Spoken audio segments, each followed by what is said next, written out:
আজকে সকালবেলা যখন ঘুম থেকে উঠেই দেখলাম যে বৃষ্টি হচ্ছে, আমার কেন জানি খুব বেশি আলু পরোটা খেতে মন চাচ্ছিল। তো আম্মুকে উঠেই বলছে, আম্মু আজকে একটু আলু পরোটা বানাবা। তো আলু পরোটাটাই আম্মু বানাইছে সকালে, সেটাই আপনাদের সাথে শেয়ার করবো। আসসালামু আলাইকুম, সবাইকে নতুন একটি ভিডিওতে ওয়েলকাম করছি। তো এখানে এই যে আলু সেদ্ধ করে নিচ্ছি আগে। আমরা আবার এভাবে বানাই, মানে কীভাবে বানাই পুরো ভিডিও দেখলেই বুঝবেন আর কি।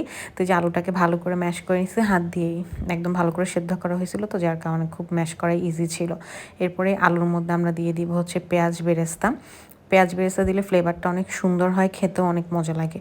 তো একটু ভালো পরিমাণে পেঁয়াজ বেরেস্তা দিব, সাথে আবার কিন্তু কাঁচা পেঁয়াজও দিব, কারণ দাঁতের নিচে যখন কাঁচা পেঁয়াজটা কচকচ করে পড়ে খেতে অনেক ভালো লাগে। এরপর দিয়ে দিলাম কাঁচামরিচ, তারপর দিয়ে দিব হচ্ছে পরিমাণ মতো লবণ।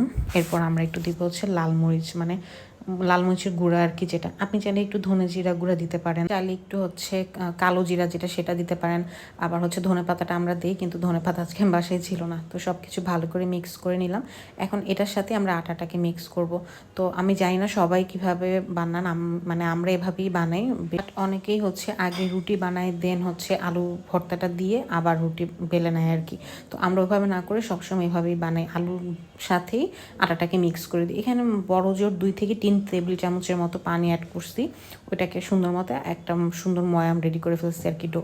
তো এই যে এগুলোকে এখন আলাদা করে করে নিচ্ছিলাম রাউন্ড রাউন্ড করে, যে কটা রুটি বানাবো আর কি। আর আলু পরোটা যেহেতু একটু ভারী হয়, এর জন্য একটু বড় বড় করেই মানে গোলাটা বানায় রাখতেছিলাম। তো এরপরে যেগুলোকে সুন্দর করে আমি হচ্ছে একটু মথে নিছি, মথে নিয়ে এরকম করে রেখে দিছি। এখন হচ্ছে বেলে নিব। আমি একদমই রুটি বেলায় মানে একদমই আনারি, কারণ আমি যেহেতু প্রতিদিন রুটিটা কখনোই বানাই নাই, এর জন্য আমার হাতে রুটিটা অতটা ভালো হয় না, শেপটা অতটা ভালো হয় না। আর যদি প্রতিদিন বানাতাম দেখা যেত যে ইনশাল্লাহ সুন্দর হয়ে যেত, কারণ যে কোনো কাজই পারফেক্ট হয় হচ্ছে কিন্তু প্র্যাকটিস যত করবেন সুন্দর হয়ে যাবে তত। তো তারপরও যতটুকু পারতেছিলাম একটু সুন্দর করে বেলা ট্রাই করতেছিলাম। তো এই যে একটু মানে আটা দিয়ে দিয়ে সুন্দর করে বেলে নিচ্ছিলাম সবগুলো। তো আমি এই পাশে বেলে দিচ্ছিলাম, আম্মু হচ্ছে ওই পাশে মানে রুটিটাকে ভেজে নিচ্ছিল। তো মোটামুটি একবারে যখন 3-4টা মানে বেলা হয়েছে, তখনই আম্মু হচ্ছে ভাজতে নিয়ে যাবে। আর আলু পরোটার সাথে আমার নর্মালি কিছু লাগে না, আমি এটা এমনিই খেতে পছন্দ করি, মানে আলাদা করে ডিম ভাজি বা কোনো সবজি কিছুই লাগে না আমার কাছে। তো এরপর এই যে যখন তাওয়াটা অনেক গরম হয়ে আসবে, তখন এর মধ্যে রুটিটা দিয়ে দিছে। তো রুটিটা দিয়ে একটু হচ্ছে এপাশ ওপাশ করে আগে মানে ভেজে নিবে, তারপর এর মধ্যে আম্মু তেল দিয়ে দিবে। চাইলে আপনি ঘি দিয়ে ভাজতে পারেন, বাটার দিয়ে ভাজতে পারেন, আম্মু হচ্ছে তেল দিয়েই ভেজে নিতেছে আর কি। আর একটু সুন্দর মতো ঘুরায় ঘুরায় করলে না সুন্দর ফুলে, প্লাস হচ্ছে প্রতিটা জায়গায় তেলটা পৌঁছায়, আর মজা লাগে খেতে অনেক। আর এই যে তেলটা দিয়ে সুন্দর মতো এখন হচ্ছে ভেজে নিবে। তো এই পাশে হচ্ছে যে রুটি সুন্দর করে পরোটাটা ভাজা কমপ্লিট, আর আমি ওই পাশে সবগুলো হচ্ছে বেলে দিচ্ছিলাম, হয়েছিল মোটামুটি 7-8টার মতো আর কি।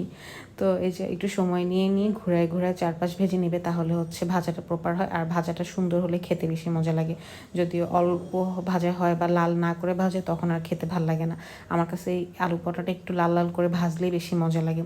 তো কে কীভাবে বানান অবশ্যই জানাবেন, যে কে আমাদের মতো বানান আর অন্যভাবে বানালে সেটাও শেয়ার করবেন। তো ভিডিওটি কেমন লাগলো অবশ্যই জানাবেন। Thanks for watching, Allah Hafiz.